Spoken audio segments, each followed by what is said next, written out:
মাছ বাজার থেকে আজকে দারুণ একটা জিনিস এনেছি। তনু গাবলাটা নিয়ে আস।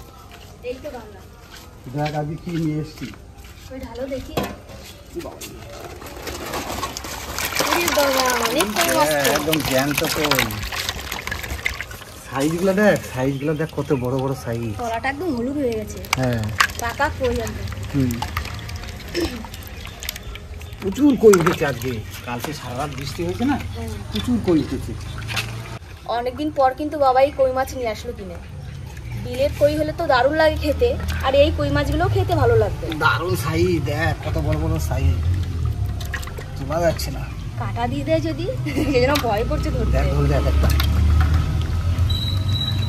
ছটফট করছে। নমস্কার বন্ধুরা, সাত সকালেই তো বাবা কই মাছ নিয়ে চলে এসছে।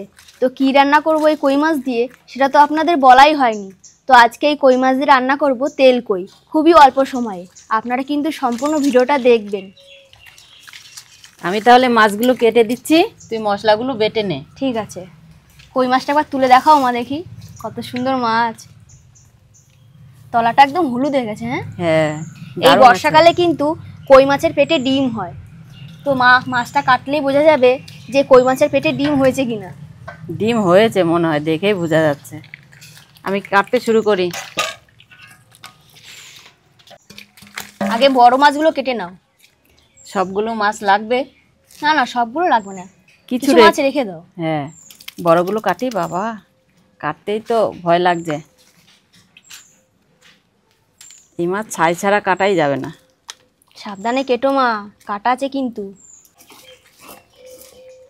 তুই বসে আছিস কেন? মশলাগুলো বাটতে থাক। এই তো শুকনো লঙ্কা, আদা, গোলমরিচ আর জিরে একসাথে বেটে নেব।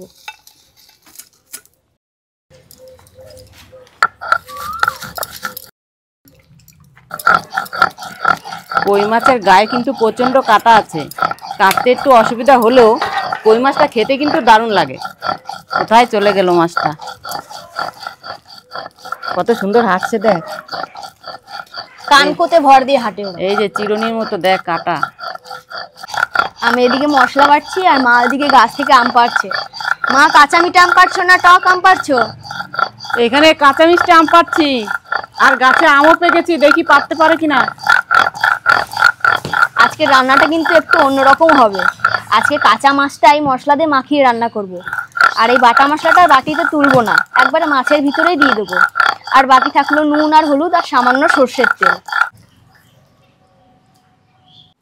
নুনটা দিয়ে দিচ্ছি, হলুদ, সামান্য চিনি আর অল্প পরিমাণ সর্ষের তেল। তেল কই হবে তো। এবার ভালো করে মেখে নিচ্ছি। মাছের গাগুলো চিড়ে দিয়েছিলাম যাতে মশলাগুলো ভিতর অবধি যায়। কড়াই গরম হয়ে গেছে, এবার দিয়ে দিই সর্ষের তেল। তেলটা বেশ গরম হয়ে গেছে আর ধোঁয়া উঠতেও লেগে গেছে। এবার ম্যারিনেট করা মাছগুলো এক এক করে দিয়ে দেবো।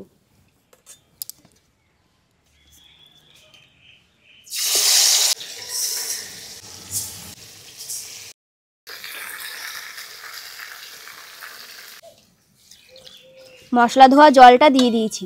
মশলা ধোয়া জলটা একটু বেশিই দিয়েছি, পরে আর জল দিতে হবে না। এবার ঢাকনা দিয়ে ঢেকে দেব যাতে ভালোভাবে মাছটা সেদ্ধ হয়। তরকারিটা হয়ে গেছে, দারুণ সেন্ট বেরিয়েছে তেল কইয়ের।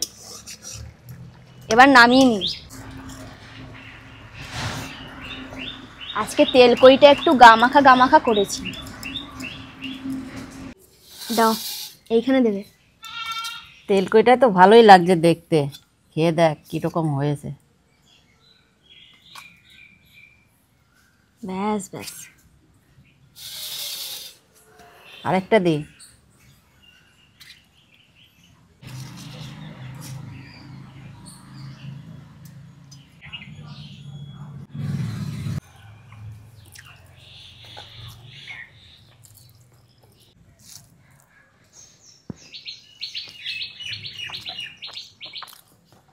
আজকে তেল কইটা বেশ ঝালঝাল করে রান্না করেছি, খেতে দারুণ লাগছে। মা, তোমার কেমন লাগলো? তেল কইটা রান্নাটা অপূর্ব হয়েছে, একটু ঝাল ঝাল হয়েছে, দারুণ লাগছে খেতে। এই যে কই মাছ, এই কই মাছটার পেটে আবার ডিমও হয়েছে। এবার খেয়ে দেখি।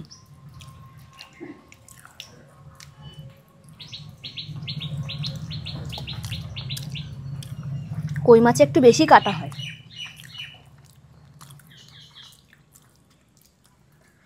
কাঁচা রান্না করাতে কই মাছটা খেতে কিন্তু দারুণ লাগছে।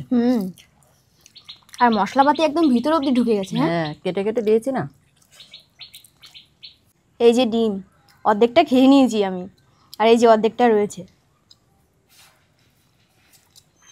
ডিমটা খেতেও অসাধারণ। মাছটা একটু চাপ দেওয়াতেই মশলাগুলো সব বেরিয়ে আসছে। এই যে কত সুন্দর লাগছে দেখতে।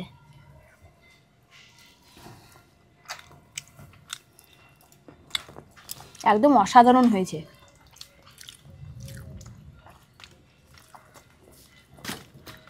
গোটা মাছটাই তুলে নি হাতে।